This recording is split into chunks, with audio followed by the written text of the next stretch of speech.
I'm a little bewildered by this right here. I love them. I mean, I don't know. I'm from Dallas, Texas, and we have the Dallas Cowboys. It's a pair of boots with spurs, or maybe that, yeah, that's supposed to, I guess, represent shaped like a spur. But it's the Dallas Cowboys. Dallas. Dallas. The Dallas Cowboys since 1880. The Dallas. Man, you can't make this stuff up, man. I might have to research if there's something really that exists that's called Dallas Cowboys. First I seen it around the corner, I said, oh, that'd be a cool little decoration put in our rooms, you know, in one of the rooms, until I seen the bee on it. Oh my goodness.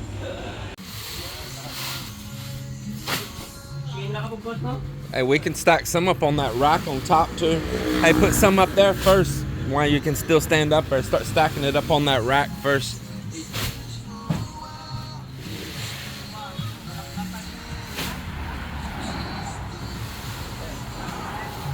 That smells good. Love that smell.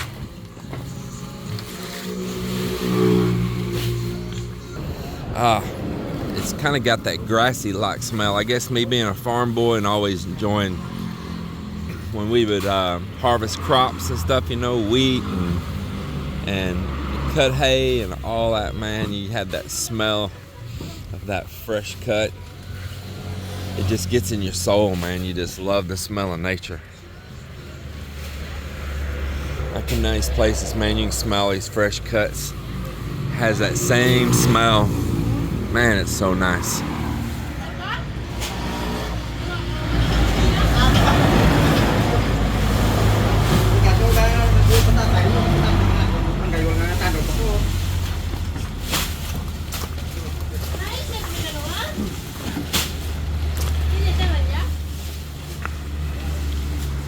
So we're gonna get 1,000 pieces of this NIPA. 1,000 pieces of this NIPA, 6,000 pesos. Something like $110 or less, maybe 108, something like that.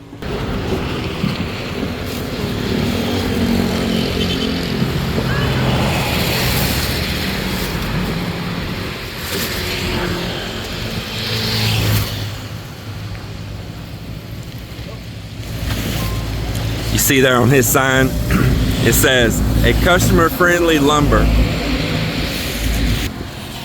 That is exactly true. That's why I started doing business with him. We'd stop at these other sawmills and places, and man, they would just sit and just stare at you. They wouldn't get up to like make no real effort, and you'd be even walking around with a measuring tape and trying to find what you need. They wouldn't even ask you what you need. Everybody just sitting on their butts. And it wasn't just me. I'd even bring, you know, somebody with me like Mock or Miller or somebody, you know, that would jump out and they'd be the ones trying to talk to them. And we just couldn't get no help. Or they would always have no materials, you know, out of stock. But man, this place is just not very managed. And I knew this place, I've been seeing it coming out going towards Gimbal. And I said, you know what, I'm gonna go down there to them because I always see a lot of material here. And man, they were just friendly from the time I pulled up. They're just super nice. Everybody's trying to help. And it says a customer friendly lumber, and that is no joke. Well, I got in some ants here tearing my feet up. It's no joke, man. And then after getting to talking to them, well, we're friends with all his family. Turns out Ford is from right there in Nomicon, and all these people that Melinda's grew up with, that's all his family right there. He's from right there in our barangay. And I'm like, wow, that's pretty cool. And we just kind of made a bond and a friendship, and we just keep getting to know each other more and more, and helping each other out more and more. And I tell you what, I really appreciate him, and I like somebody that knows how to run a business and do it with a smiling face. That is just too cool.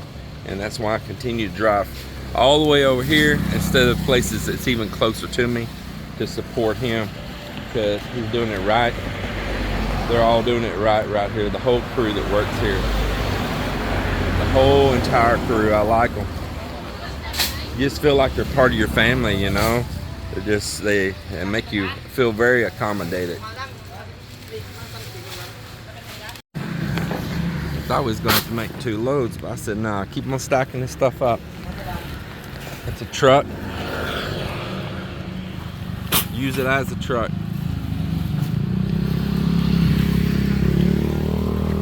They've almost got it. We got those ratchet straps so we can pull over it.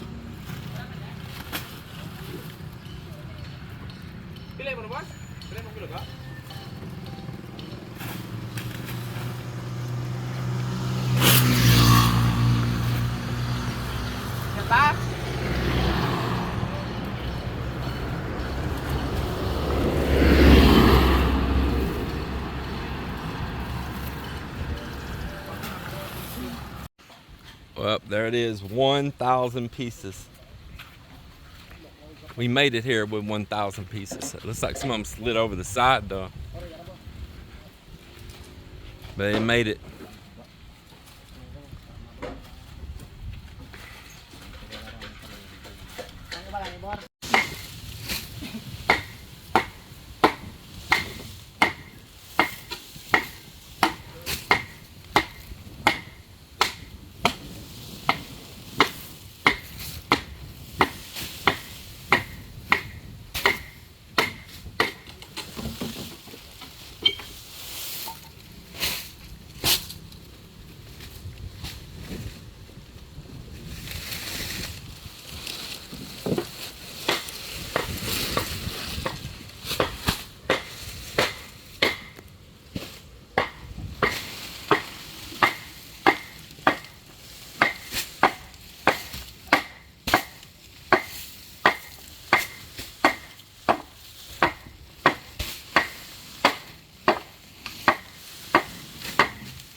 I'll show you something else too. So when you make a joint up there on that roof, and this next one here, put those straight. Lay those straight.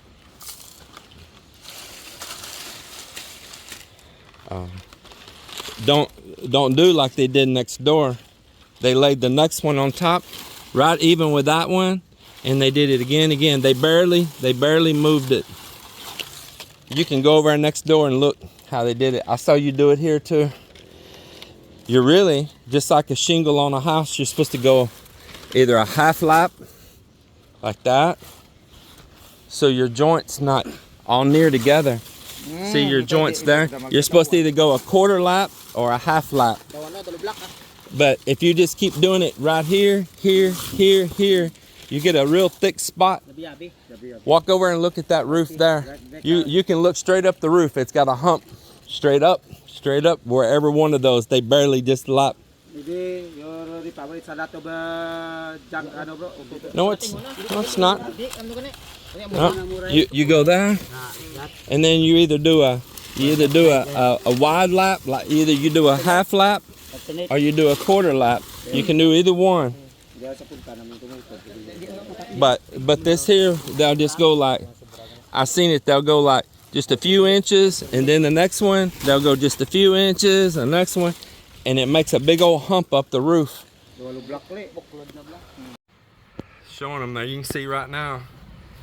See those humps in that roof?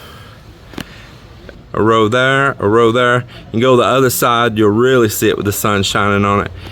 And that is because they were improperly lapped over there on that house. I saw that when they were doing this NIPA on mine too. They weren't lapping those properly. Just a couple inches each side, back and forth, and making it really thick, these humps going up.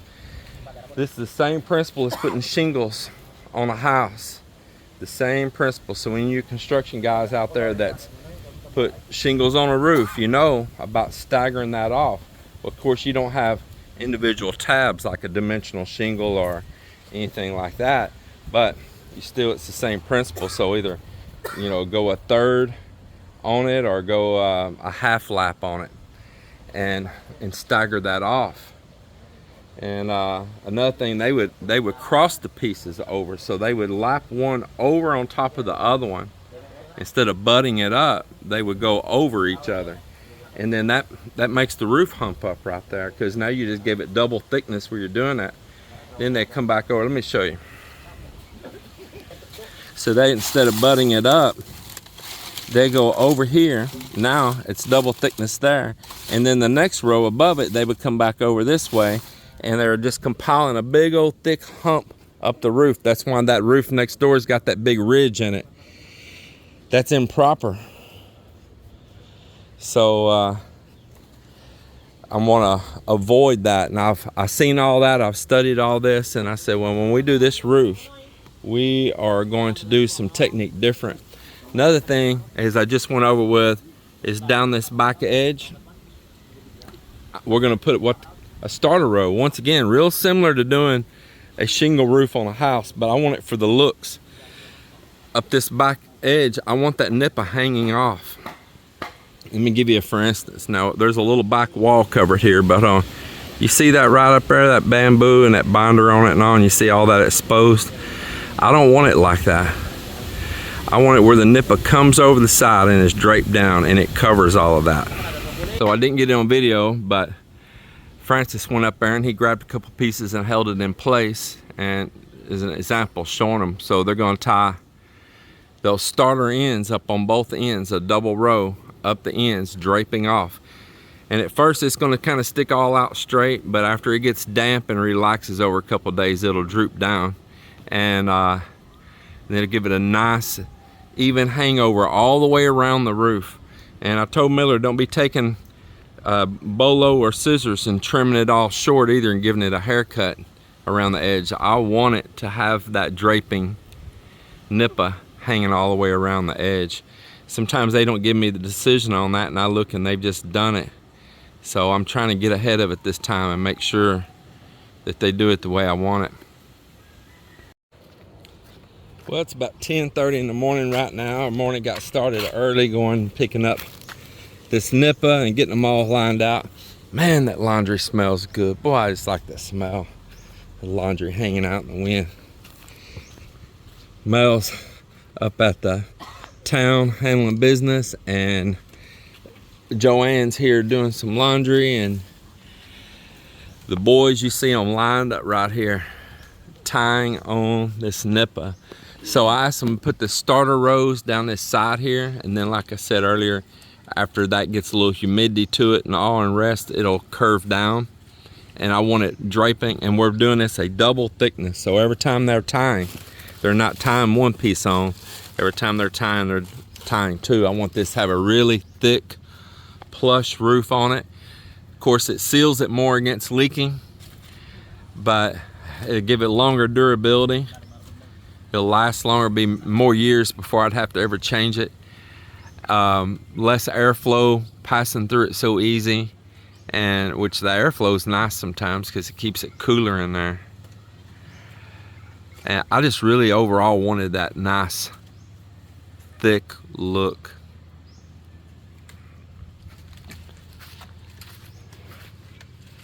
We're stitching this on with 40-pound test line.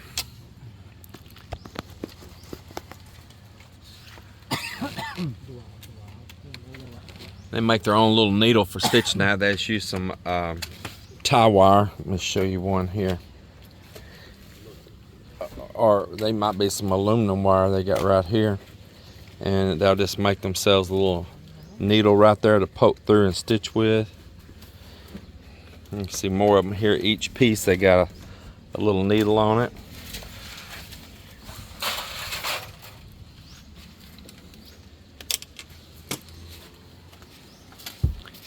Away it goes.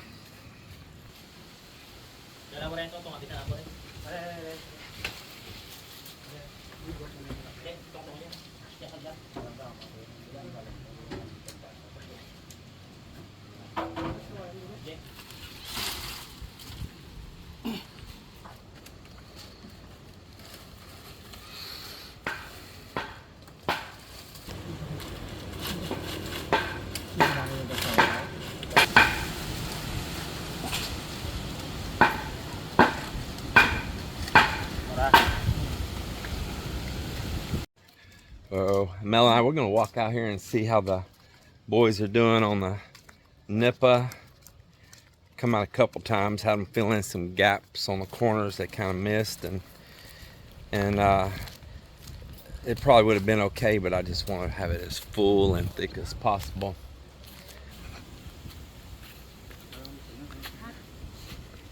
It is hot.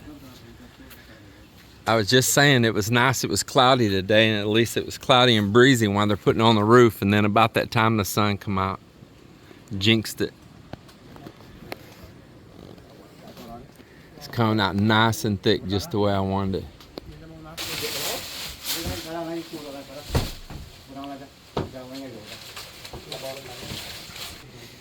So this morning, Uncle Mulong came visit here. Yeah. Really nosy, you know, your build. Nosy of the build. Yes. You like it? What did he say? It looked like Noah's Ark? Yes. And I joked with him and said, that's what James said. He said, if there's a flood, you're gonna find him there at Mountain Peak of Big Barras. Right, with two blondes, two brunettes, yes, two redheads. Don't forget the Asian. Yeah, load up 2 by 2. Yep. Yep. With a lot of exotic animals.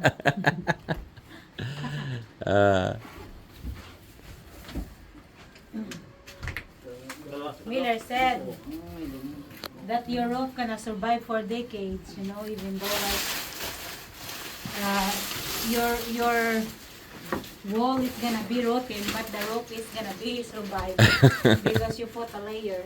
Put it so thick? Yes. Yeah, I want it thick. It looks great. Nothing wrong with a thick bush. Yes. Bats need a bush. Yeah, bats need a bush.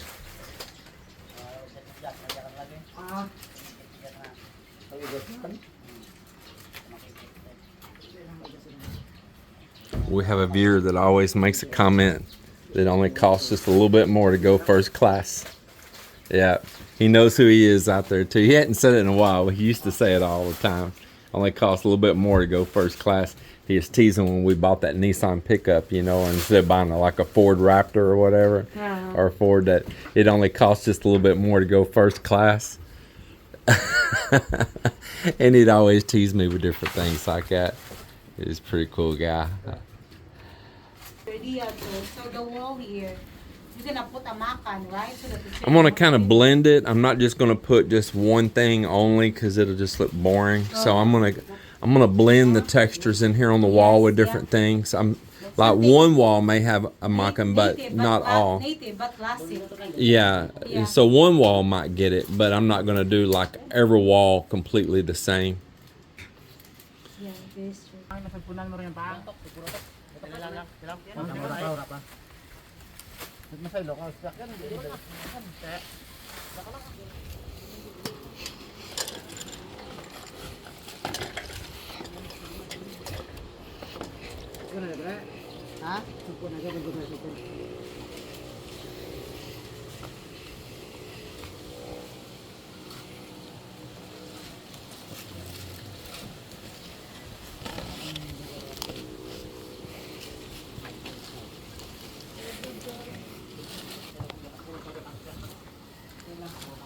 Yeah, that's what, that one's too low. It should have been adjusted up. Yep. That one's too low down. Needs to be going the other way. It needs, because the roof curbs upwards right there.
putting that NIPA basically 3, maybe 4 times thicker than it normally is, because we're double stacking it each time.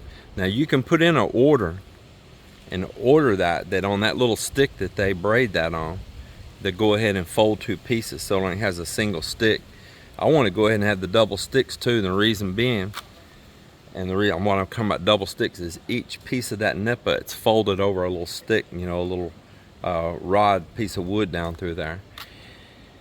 And the reason I want to not have it just double folded over one stick, instead each individual piece has its own stick, and then stack 2 of those together, is I also want the strength of them, like up there in the future and they have to walk on it or something falls, that it has more of that support through there, more to stitch around and hold to and all.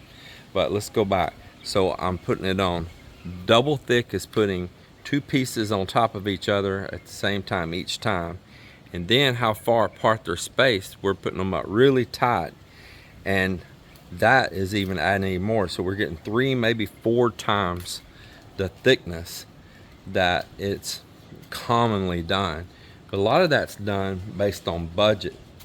You have to understand that a lot of that common practice throughout the villages and everywhere is based on budget of what they can afford to do. So they're trying to just get by, but they don't realize that if they would have went ahead and just, if they could just, you know, save a little longer, add just a little more and buy more NIPA and just have it the double thickness, how much better that's going to be in the long run, because your roof's going to last longer. It's going to take it way more years to disintegrate. It's going to be drier. It's just going to be a better roof over and all.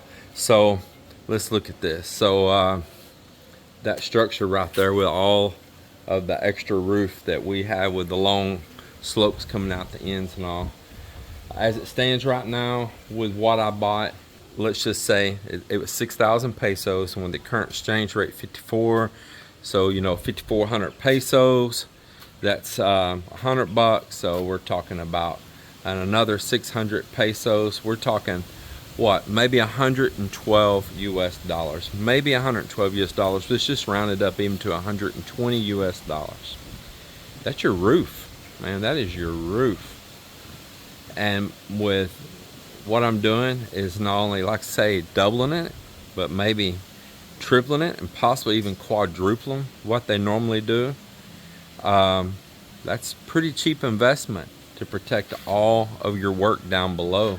To put netting down over the top of that might be another $20, man, another $20. And that net keeps the NIPA from blowing all up in strong winds and all. Kind of holds it all together, kind of like a hairnet, you know. So, man, how you gonna do a roof anywhere for you know, $120, you know, or something, you know? You're not. So spend a little bit more, make that NIPA thick, and if you want that native look, it's actually cooler also, because it doesn't heat up like concrete or tin and all does. It can take a hit, like underneath those trees there, the palms fall, a coconut falls, it just bounces on it, you know, just boom, bounces.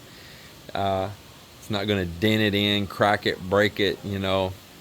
So yeah, man, a little bit of money, just add a little bit more. Did I want a $50 roof? No. I mean that sounds so cheap even at $120, and you've got a rock solid roof. And think about that, if you're going to build you a cheap little native home over here, maybe you just said, you know what, I want to retire, I want to go over and live on the islands, I want to live up in out in the province or out by a beach or in some little old neighborhood or something, man. I'm going to lease a little lot. I'll do a long-term lease with them, and I'm going to put me a little Bakubo there.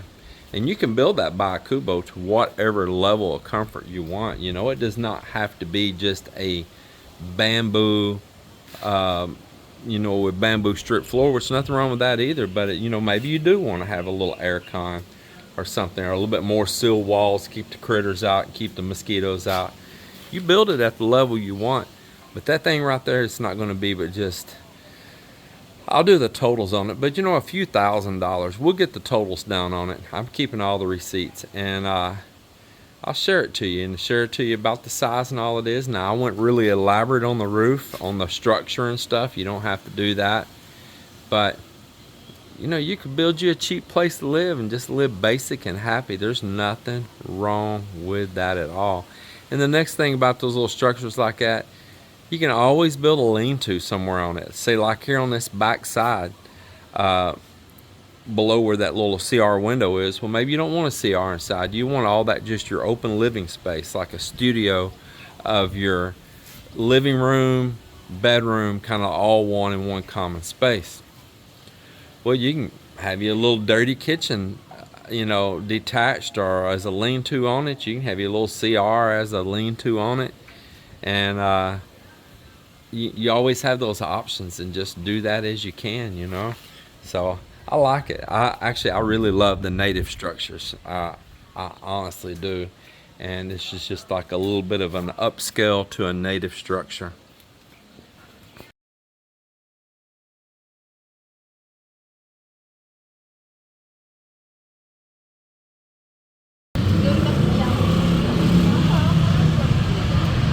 So we are here in town, and we're buying some milk tea here. So this is a 48 coffee, and of course the twins really loves to drink milk tea.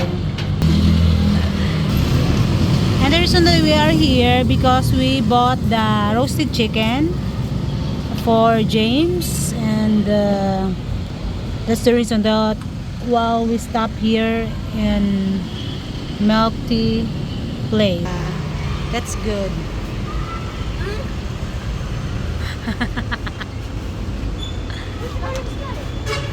So I got the dirty matcha, and the twins got the strawberry matcha and milk strawberry. There you go.